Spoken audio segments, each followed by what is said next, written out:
Hello friends, welcome to bright future. Friends, আজকে যে টপিকটি বলবো সেটা হচ্ছে qualities of community health nurse. Community health নার্সের কী কী কোয়ালিটি থাকা দরকার।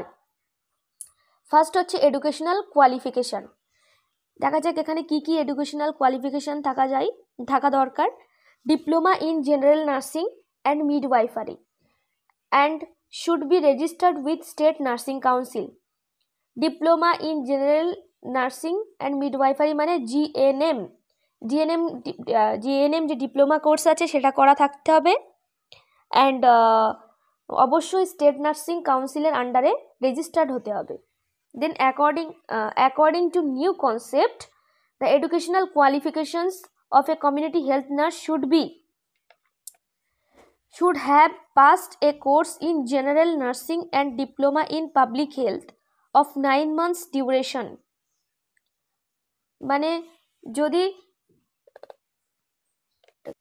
পাবলিক হেলথে যদি জেনারেল নার্সিং এবং ডিপ্লোমা যদি করা থাকে 9 মাসের ডিউরেশনে, তাহলে হতে পারে an university course in nursing, BSc nursing and post basic BSc nursing. যদি পোস্ট বেসিক বিএসসি নার্সিং করা থাকে বা বিএসসি নার্সিং করা থাকে তাহলে কমিউনিটি হেলথ নার্স হওয়া যায়। দেন হচ্ছে কমিউনিকেশন স্কিল। কমিউনিকেশন স্কিলের মধ্যে she should be good learner, speaker, interviewer, conversationalist and a good teacher. অবশ্যই তাকে শেখাতে হবে, স্পিকার বক্তব্য দিতে হবে, ইন্টারভিউয়ার হতে হবে, কনভারসেশনালিস্ট মানে কনভারসেশন করতে হবে, অ্যান্ড গুড টিচারও হতে হবে। সেই জন্য কমিউনিকেশন স্কিলটা খুব ভালো হতে হবে। দেন হচ্ছে observational skills. Should have the ability to observe physical, mental and emotional states.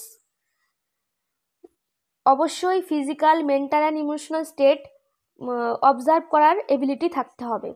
Then should have the ability to recognise signs and symptoms of disease.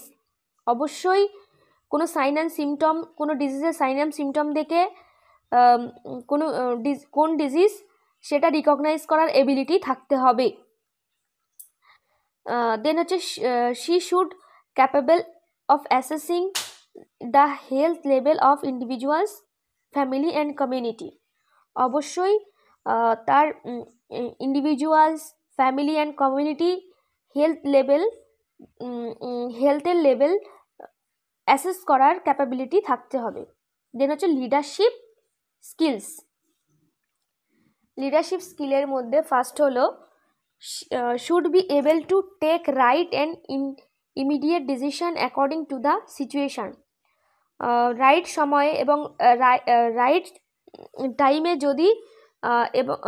টাইমে যদি সিচুয়েশানে সেরকম কোনো ডিসিশন নিতে হয় তাহলে ডিসিশান নিতে হবে। she should be capable of taking independent decision। অবশ্যই তার ইন্ডিপেন্ডেন্ট ডিসিশন নেওয়ার একটা ক্যাপাবিলিটি থাকতে হবে। she should be able to lead the health team এবং হেলথ টিম মেম্বারদের লিড করার একটা ক্যাপাবিলিটি থাকতে হবে। দেন হচ্ছে physical and emotional stability. Physical and emotional stability থাকতে হবে। এর মধ্যে হচ্ছে ফার্স্ট হলো শুড হ্যাভ গুড হেলথ।